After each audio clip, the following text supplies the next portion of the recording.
So I'm really glad to see everyone's doing such great collaborating, and was inspired. You've been inspired by the last presentation. So we're going to move to our next session, and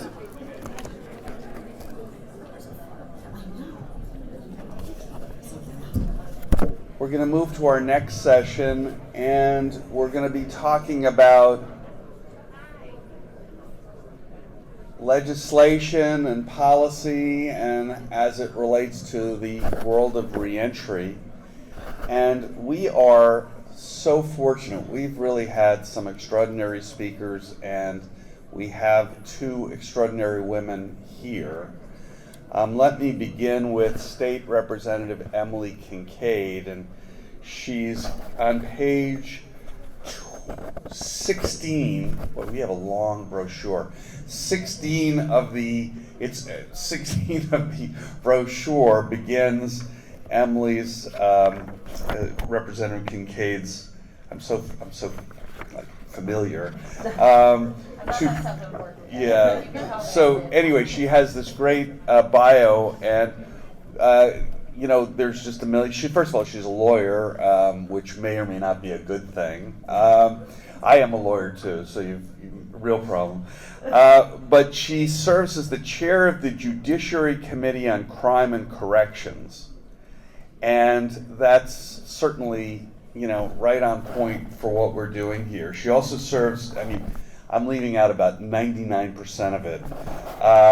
And we'll have a special session at 9:30 tonight during the Eagles game to talk about the rest of her bio.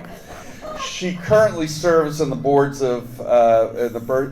of the Pennsylvania Prison Society and Scenic Pittsburgh, which is equally important, and is one of the Pennsylvania House appointees to the State Council for Interstate Juvenile Supervision. And one of the things that's in her bio, which, boy, I couldn't agree more with, and I'm going to quote it, a staunch believer that government's calling is to do the most good for the most people. So that's amazing. And we also have Celeste Trusty, who also has amazing experience in this universe. She is the deputy director of the State Policy for FAM, and that's Families Against Mandatory Minimums. Did I get that right?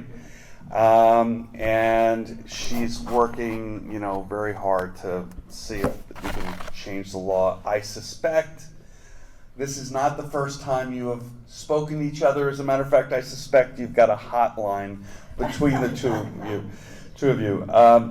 And Celeste was also appointed by former Governor Tom Wolf to serve on the Judicial Conduct Board of Pennsylvania, as well as the Pennsylvania Board of Pardons in the final year of the Wolf administration.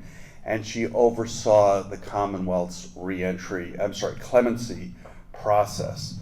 And I should also just quote from her bio, which says, Ms. Trusty is dedicated to the liberation of people impacted by the legal system, and is so grateful for the opportunity to work closely with so many incredible organizations, lawmakers, and community members to transform our system in one that more closely resembles justice. So, having, did I kind of summarize that? Was that okay? Yes, okay. We have good endings to our bio. Right? We also really like pollinators, like native pollinators in our gardens. So okay, you want to talk about that? We have we could probably talk for a while about pollination. Pollinators. Yes, I'm a big pollinator guy myself. I'm all about pollination. Whoa. Okay, so let me ask Representative Kinkead. You know that there are many barriers facing people coming home from prison and jail. But one of them continues to be the inability of reentrants to get state IDs. Now, I know that there's some effort, and the Department of Corrections has been doing this well, but why don't you tell us about legislation that you're involved in? So I sponsored legislation this term to require the Department of Corrections to work with PennDOT to provide state IDs for free for all returning citizens. Anybody who's coming out of an SEI facility would be provided with the documents they need for IDs to be able to get housing, set up a bank account, apply for jobs, and one of the most interesting things to me about this actually, and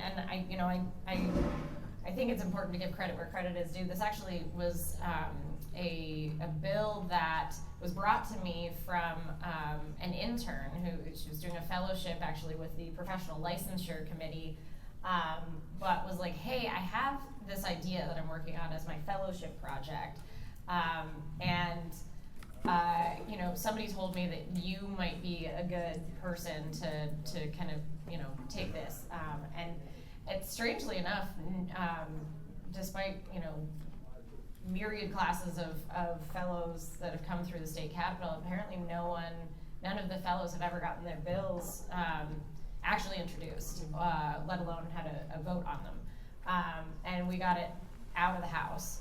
So I was really happy to help her with that, because I think it's a fantastic idea to make sure that people have just the basic necessities of what it is that they need in order to restart their life. And I got so many emails and letters and phone calls after we passed the bill out of the House, of people saying, I'm a Democrat, I'm a Republican, having an ID made my ability to re-enter society so much easier, and I had such a struggle to be able to get that.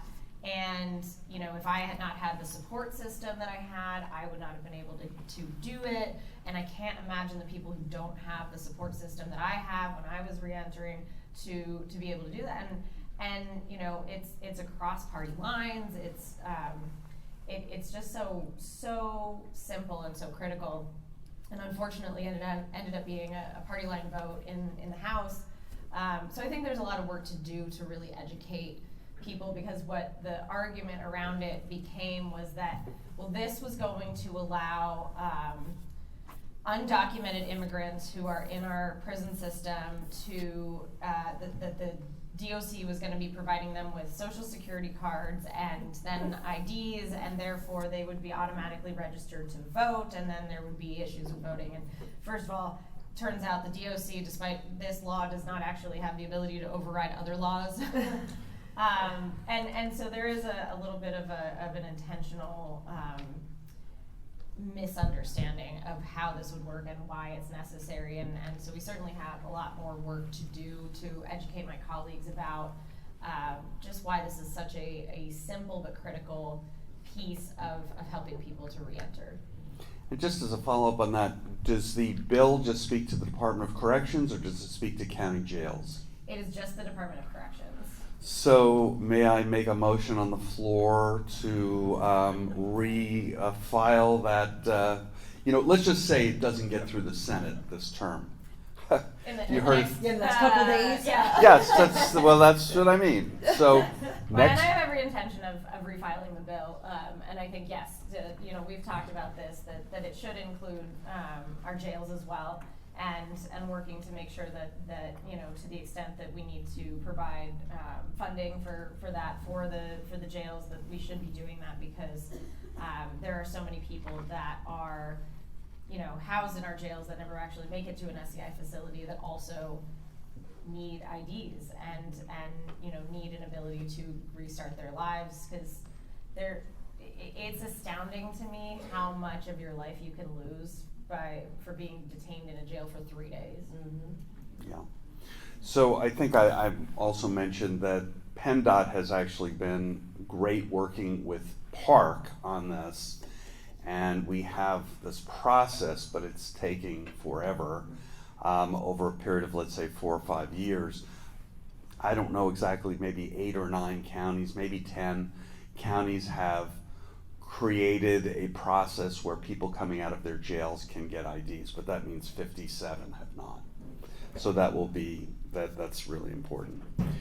All right, so let me turn to Celeste and just ask you, going back to your work on the pardon board, can you just describe for us how the pardon clemency process has changed or improved over the past decade and how you see it going forward? Sure. I mean, if you look at the last decade, you can definitely see huge changes, right? Governor Wolf, I believe, signed 53 commutations for people who were formerly condemned to serve life without parole and dying in prison. And I see Freedom right here, and he is one of them. And so, very happy to have you here always. And so these people who were able to come home through commutation are now living in our community and are doing incredible things, right? And unfortunately, we have seen a little bit of a slowdown since the Wolf administration ended. I believe it's less than 5 people right now who have been signed by this current administration who are serving life without parole for commutation. And so we're really trying to make sure, you know, like Representative Kinkead said, there's a lot of education that we need to do. There was, and I will never forget this, and you were there on the floor when Speaker McClinton put forth this incredible bill to change the requirement that when people are serving life without parole, right now you're required to get a unanimous vote from the Board of Pardons. That's 5 people. And I always say I could not get a unanimous vote from the Board of Pardons. Okay, and I knew each person, I knew what they were looking for. I couldn't get a unanimous vote. So it only makes sense that we would want to operate in a way that would make it more functional, in a way that we used to operate. And Speaker McClinton put forth an amazing bill, gave a passionate speech talking about second chances and why going back to the way we used to operate with a simple majority is the way we should be operating. And I will never forget that one person on the floor said, I guess it's Christmas time in the Commonwealth for criminals. And I thought, wow, because you just don't understand. It's ugly. Also another incredible clemency recipient. So, you know, unfortunately, our lawmakers did not pass that bill. It didn't even move out of the House. It didn't even get a vote on the House floor because there was so much misinformation about what clemency is, right? Well, Christmas time for criminals in the Commonwealth, no. How about we got people in this room who are absolutely incredible, who've been able to come home, be present with their children, their wives, have babies, get married, give back to the community. So we have a lot of work to do to educate. I will say not everyone is as wonderful as Representative Kinkead on these issues.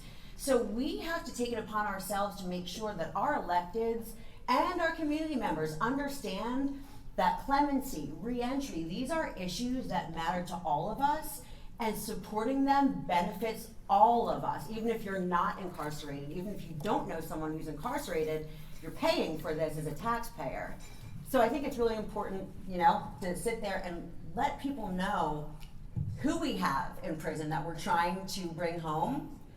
People like the Wharton brothers, right, who were, you know, also explaining the process, that it's not just a get out of jail free card. You know, some of us might want to go in and leave the doors open when we leave. However, that's not what clemency is.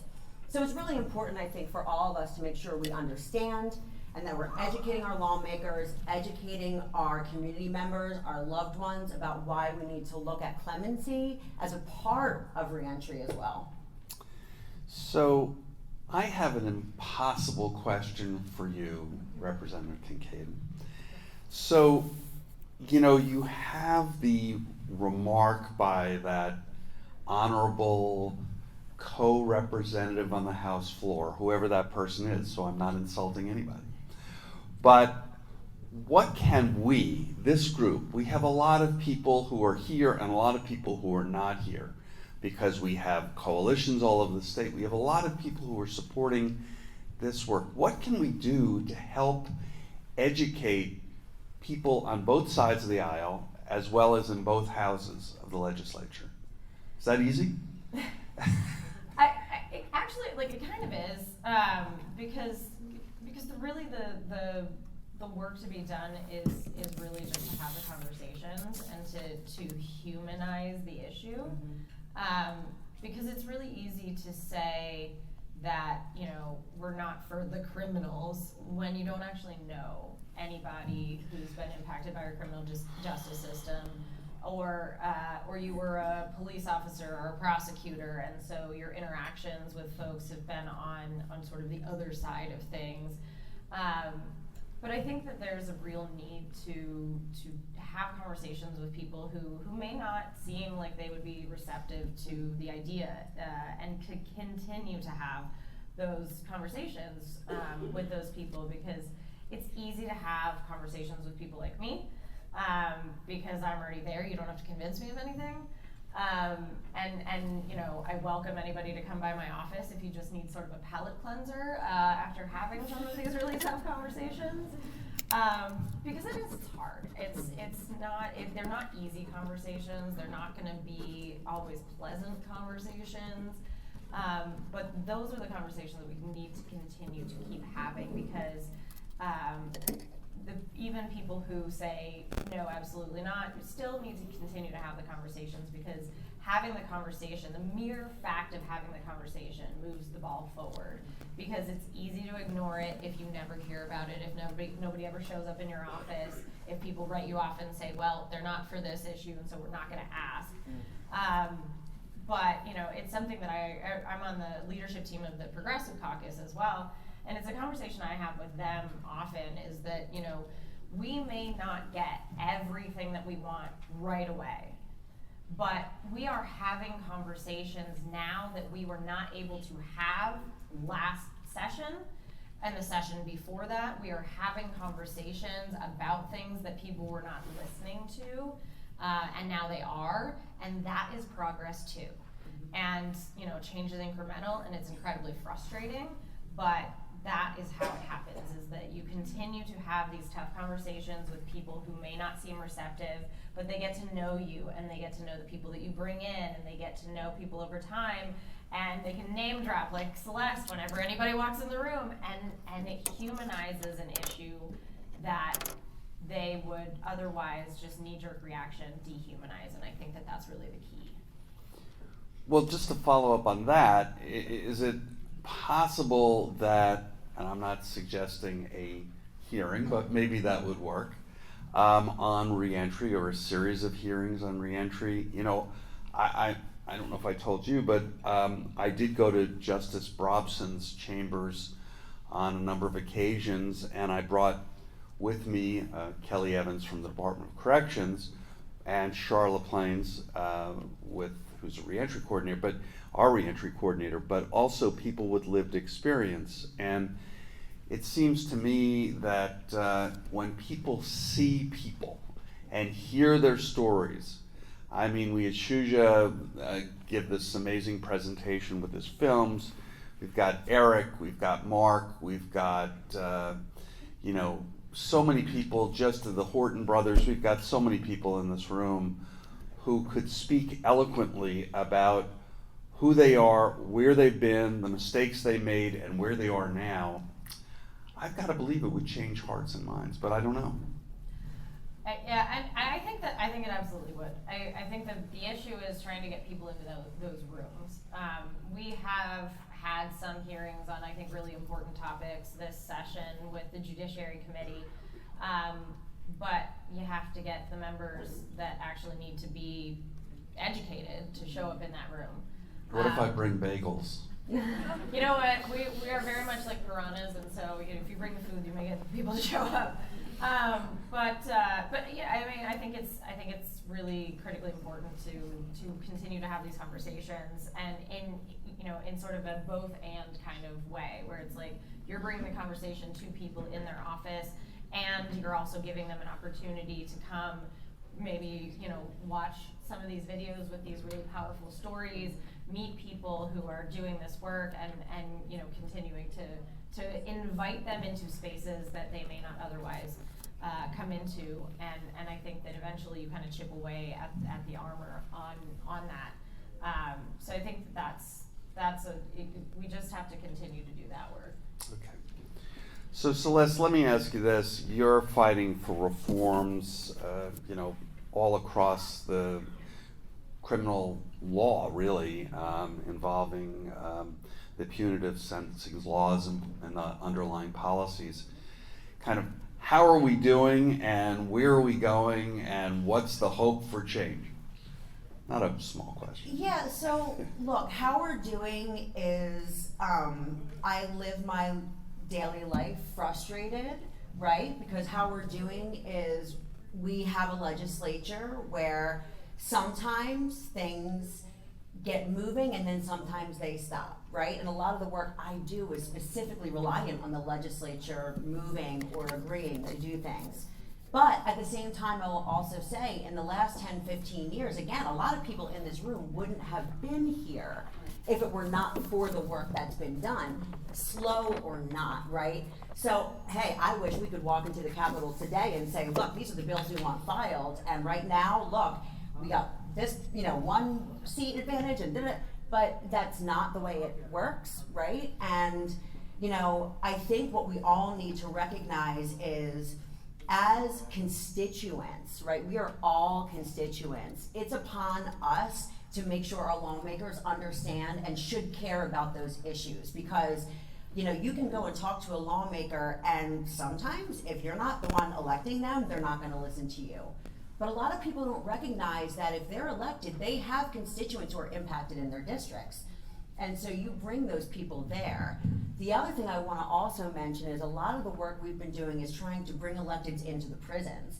I've been to many prisons with Rep. Kinkead. She is always ready to be there. Some folks have not ever been. I have called representatives and been told flat out, Celeste, I will never set foot in a prison, so don't even ask me to.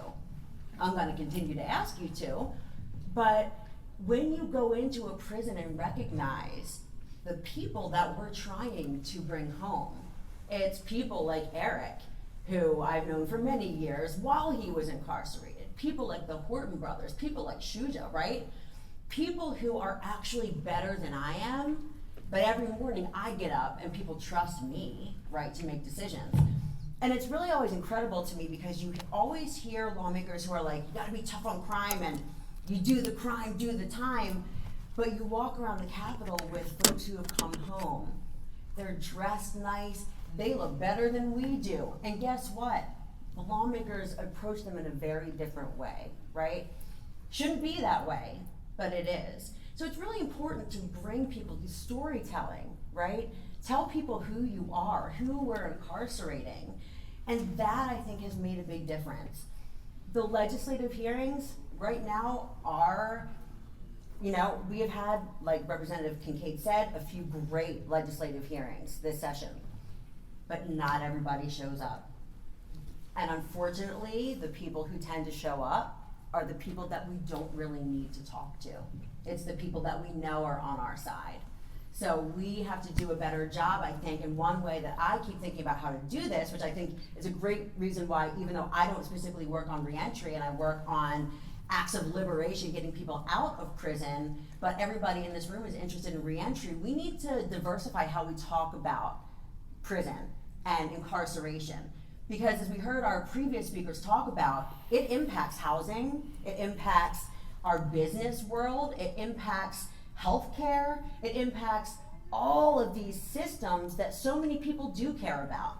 A lot of people care about old people in our community. Right now, there's a 10-year plan being created about aging people, being able to age with dignity in Pennsylvania. You know where one of our biggest populations of aging people are? Well, they're in prison. And so we need to make sure that that's also being elevated and lifted up. When we're talking about, people being able to age with dignity and grace in their communities, that should also include the people who have been sentenced to die in a place that they should not die in, right? People who are sick and don't need to be there anymore. And we have so many people like that. And if I do my job well, then that means there's going to be more people who need reentry services. And so I think it's really important that we do a much better job at making sure we are looking at this holistically Because I know a lot of people who are looking for release through parole, clemency, and things like that, if they don't have a reentry plan or a solid place to go or a solid place to work, they're not gonna get that relief. And so I hope that after this, we are all able to continue to be connected, because I know I'm not gonna stop trying to get people out of prison, which is going to, unfortunately, create a bigger job for everybody here, but I know we can do it. And I will just add, you know, one of the things that I tried to do this session, and it didn't happen, but I'm continuing to do, is I want to have a policy hearing with my caucus, Democratic caucus, to talk about the economics of criminal justice reform. Because like Celeste was talking about, it is holistic, and the reality is that it impacts business, it impacts our communities, you know, healthcare, it's all of these things. And we can lower the cost of so many things, including how much money we spend on DOC, if we are understanding the way in which that we save money, if we prioritize criminal justice reform, if we educate our business folks about second chance hiring, if we are making it easier to get an ID so that you can actually get health care on the exchange or, you know, wherever.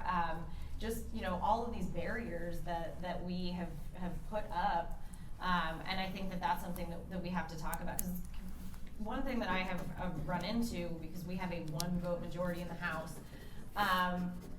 is I think that we have almost backslid a little bit, where when we were in the minority, we were absolutely willing and able to talk freely about criminal justice reform and the need for it and why it was important.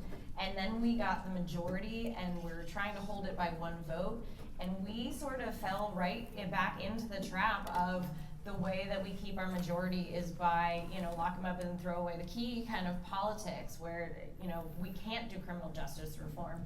And I think part of it too is talking differently about criminal justice reform and giving people other things other lenses through which to understand criminal justice reform and the need for investment in reentry, because it reduces recidivism rates, because it makes our communities healthier and safer, because it does all of these extra things that you're not thinking about. It's not Christmas for criminals. It is, in fact, you know, reuniting families. It's helping to lower ACEs scores of children. And as somebody who has a 5 on the ACEs scale, I understand that I have a higher risk of cardiovascular disease, stroke, and all of these other physical health problems, and those are issues too that we should be talking about and educating people about, so that when we talk about criminal justice reform, it isn't Christmas for criminals, it's about investing in our communities. Yeah, you've just brought up about 16 different topics. And one of them, ACEs, by the way, for those of you who don't know, are adverse childhood experiences. And there was a study in the late 1990s about that said if you're a person below 7 or below 18, younger than 18, and you've been exposed to certain things, physical neglect and abuse and things in your home, it increases not only your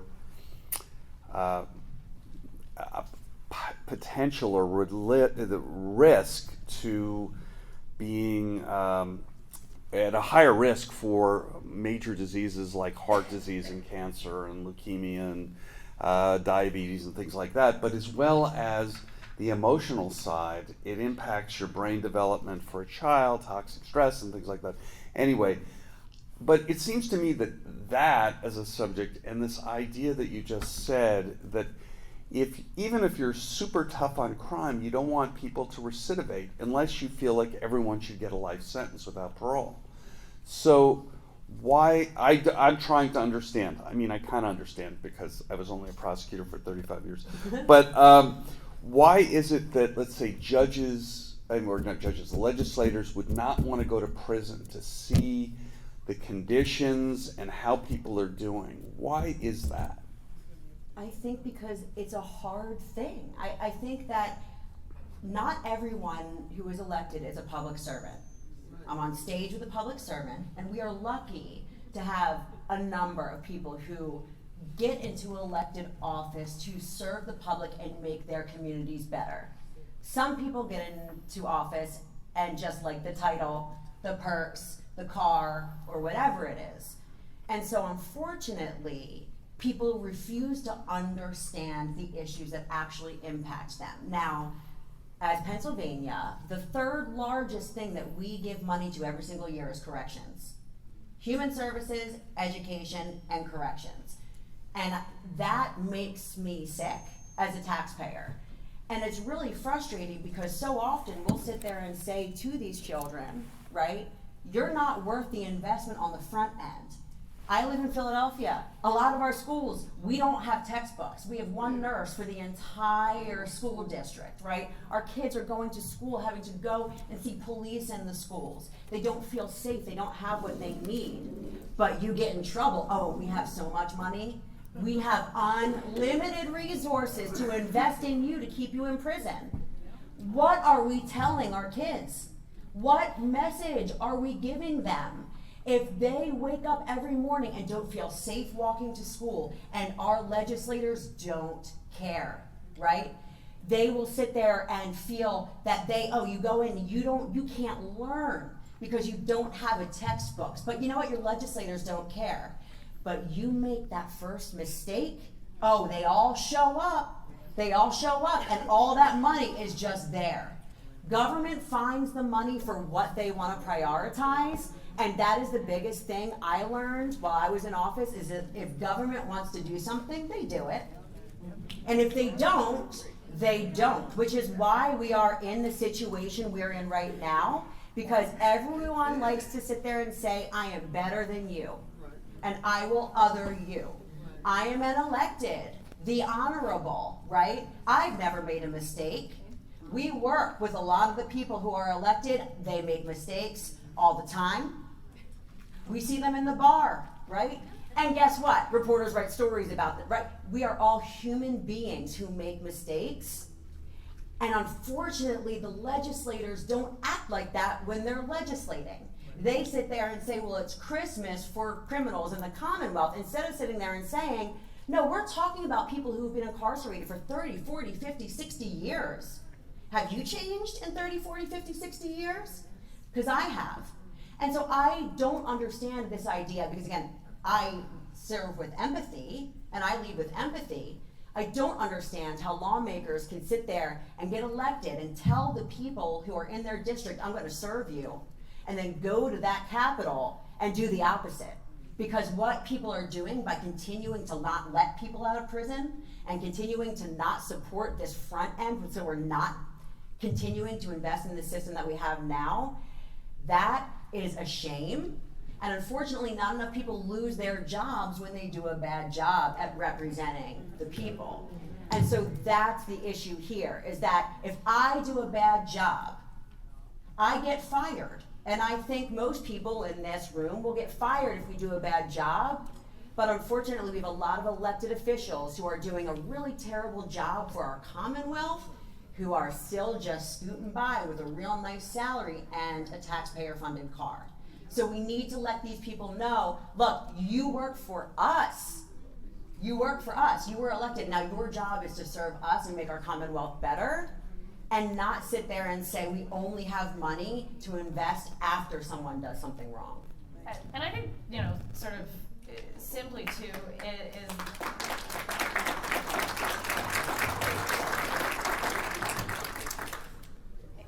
is also that, people who are in prison are the easiest to ignore. Mm-hmm.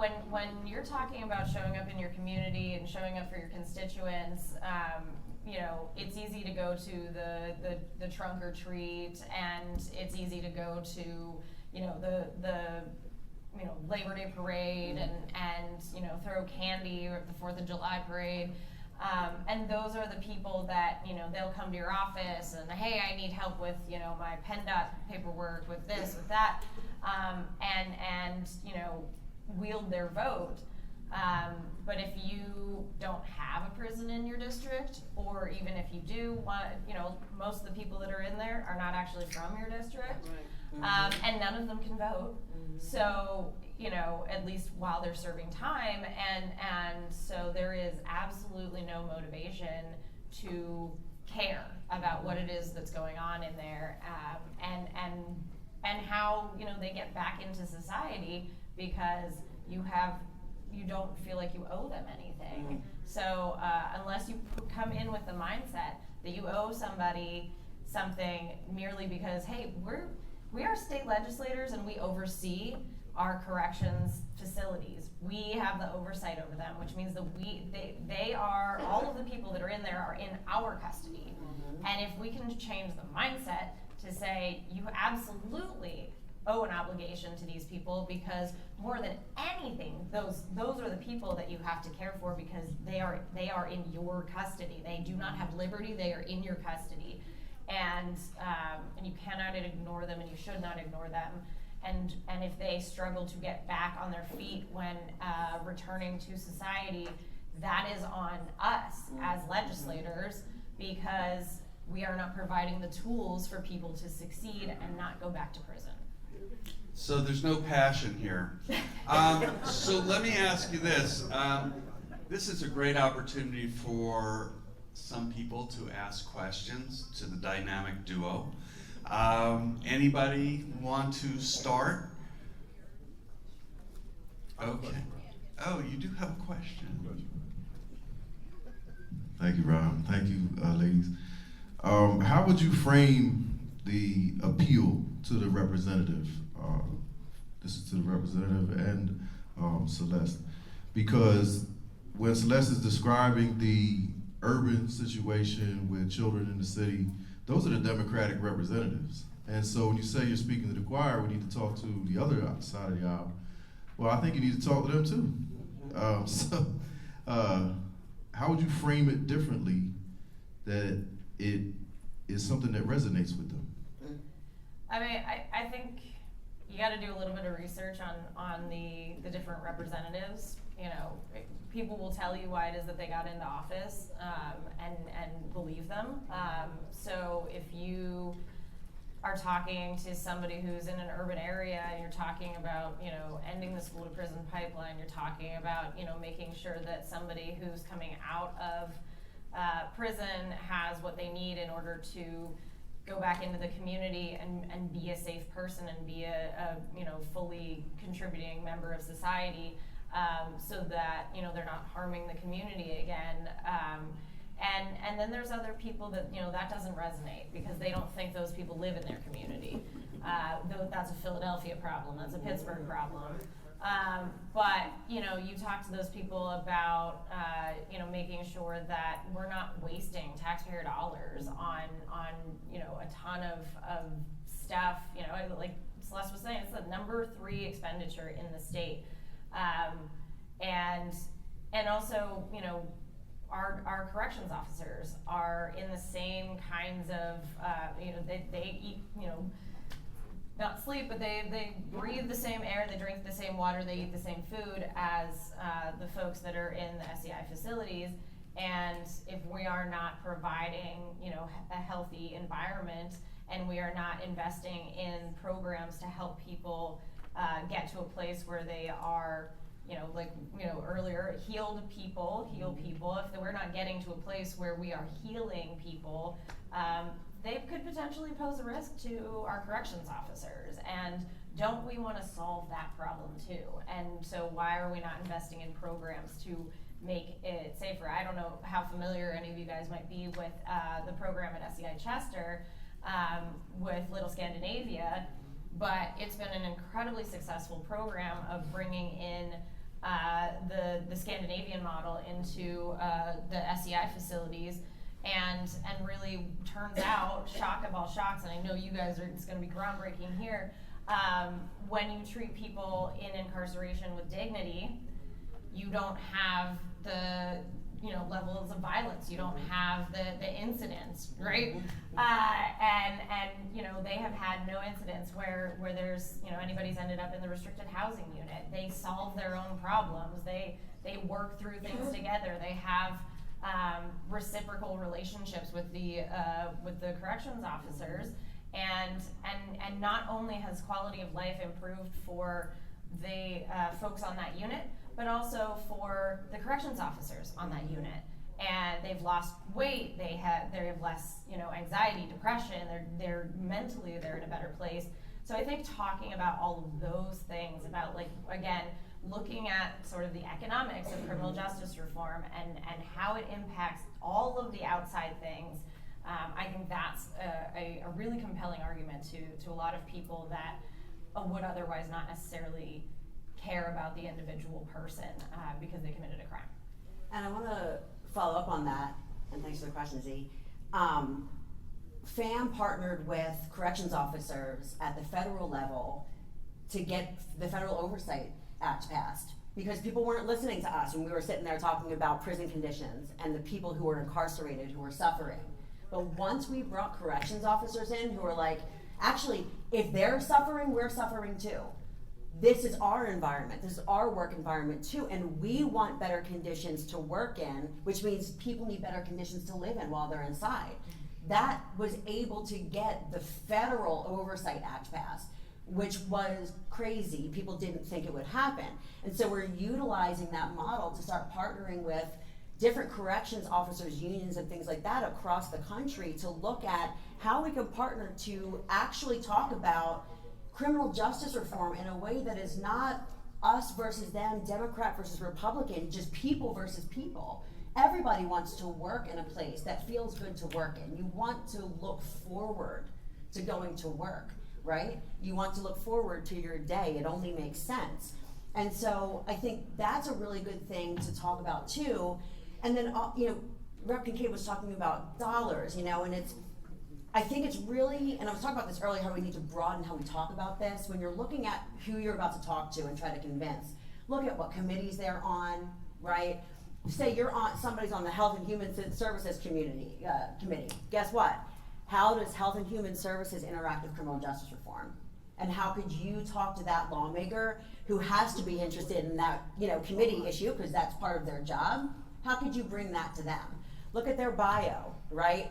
Maybe they served in the services. Guess what? You know how many veterans are incarcerated? They served our country, but our country didn't serve them back. Do you know how many people need our services, and do you care about them? Or do you only care about veterans who are free and didn't have terrible trauma that led them, to these carceral settings? And so I think each individual person, we don't need to look at it as a Democrat versus Republican issue, because as we all have learned this year specifically, having Democrat control does not necessarily mean we're going to get everything we want as far as criminal justice reform goes. Sometimes that means actually with a one seat majority, not much is actually going to happen, right? So we need to start looking at who we can talk to, who's on these committees, how can we have different conversations, and again, really pair criminal legal reform up with another issue that someone cares about. We are one of the most conservative members of the House, Mike Jones, okay, very conservative.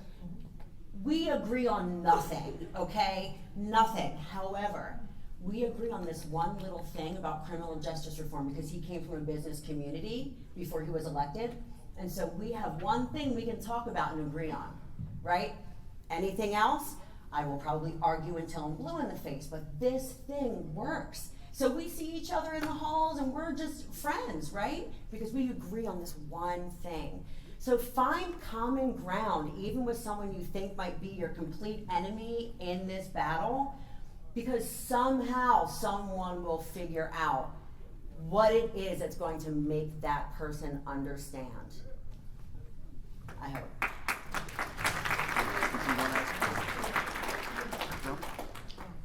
Well, while I have the mic, there is one thing, because I've been working in reentry for quite some time. Particularly for PCCD, we've always tried to engage through the reentry coalition process, county efforts. County efforts are not funded the way that they are at the state level. Yet we have many, many, many more folks coming home and going into county jails. So I guess for me, the message, or maybe the question is, how do we get more legislators to understand the depths of reentry and the need for reentry funding services at a county level? That's a great question. I think there's a couple different things. I'll hop in before the actual elected says. So, I think city councils are also really important too. County commissioners, things like that, making sure that everybody who is elected, because it's not just the state electeds, right? Anyone who is in an elected position should understand what their role in making sure that the people who are in custody, right, or going into custody have whatever they need and the things that they need and the things that we're supposed to provide to them. It's not just on the state. Now, I will say, as a proud Defender Board member, so yay, any defenders in the here, we were finally able to see some state funding for public defense. It's nowhere near what it needs to be, and we all know this. This is a county by county thing, right? We were giving from the state level no funding to our public defenders, which is an abysmal number, right? When we talk about almost $3.2 billion that we give into corrections, we're not giving any to the public defenders. So now, what was it, 10 million, I think, was the original proposed number. And we got $7.5 million. That is not enough, right? But that's something. And I think a lot of that was a result of the on-the-ground work from the defenders in the community, going to the lawmakers and saying, look, our counties aren't able to give us the funding that we need. Can we get it from the state, right? Now, still, nothing. But as I said earlier, the government will do what they want to do. We just have to make them understand why they need to do it, right? If they understand, it is more important to invest, right, in reentry. It is more important to invest in the front end, in programs and all of these things, because we know most people are gonna come home. Then eventually we will have less and less invested in keeping people in the cycle of perpetual punishment and more on accountability, and then that's it. Move on and be a part of your community.